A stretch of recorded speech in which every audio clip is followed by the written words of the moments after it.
La Fortaleza de Santiago, perchée au-dessus de l'ancien front de mer de Funchal, à Madère, témoigne de la riche histoire de l'île et de la nécessité de se protéger contre les corsaires maraudeurs. Datant du début du XVIIe siècle, cette forteresse a été construite pour protéger la ville contre les attaques de pirates, une menace constante à l'époque. La construction initiale de la Fortaleza de Santiago est attribuée au maître d'œuvre royal Jerónimo Roré, qui a pris la relève de Mateu Fernandes, l'architecte des murs défensifs de la ville.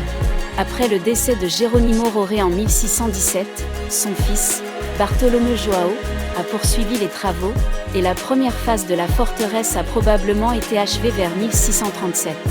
Au XVIIIe siècle, d'importantes rénovations ont eu lieu sous la direction de l'ingénieur Tossi Colombina, pendant le gouvernement de José Correia de Sá, ce qui a inclus l'acquisition de nouveaux équipements de défense de Londres, comme le commémore l'inscription au-dessus de la nouvelle porte, portant la date 1767.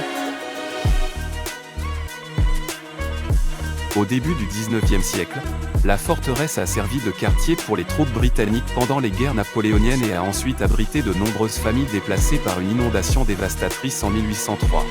Au milieu du XIXe siècle, une maison du commandant et des quartiers de garde ont été ajoutés, abritant finalement le musée d'art contemporain en 1992, qui a été ultérieurement déplacé à la Casa das Mudas à Calta en 2015. Tout au long du XXe siècle, la Fortaleza de Santiago a subi diverses améliorations et a finalement été remise à la région autonome de Madère le 17 juillet 1992. Aujourd'hui, elle abrite le laboratoire d'archéologie de la région autonome de Madère, un projet important pour la préservation et l'exposition de la culture matérielle mise au jour lors des récentes fouilles archéologiques.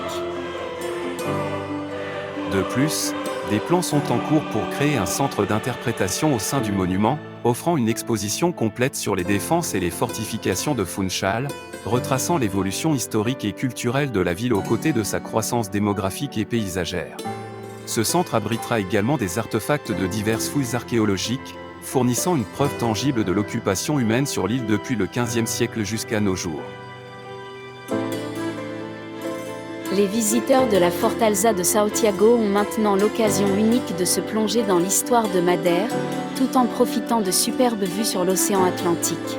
Cette forteresse, initialement construite pour se protéger des corsaires, s'est transformée en un lieu où le passé prend vie, offrant une fenêtre sur l'histoire captivante de l'île.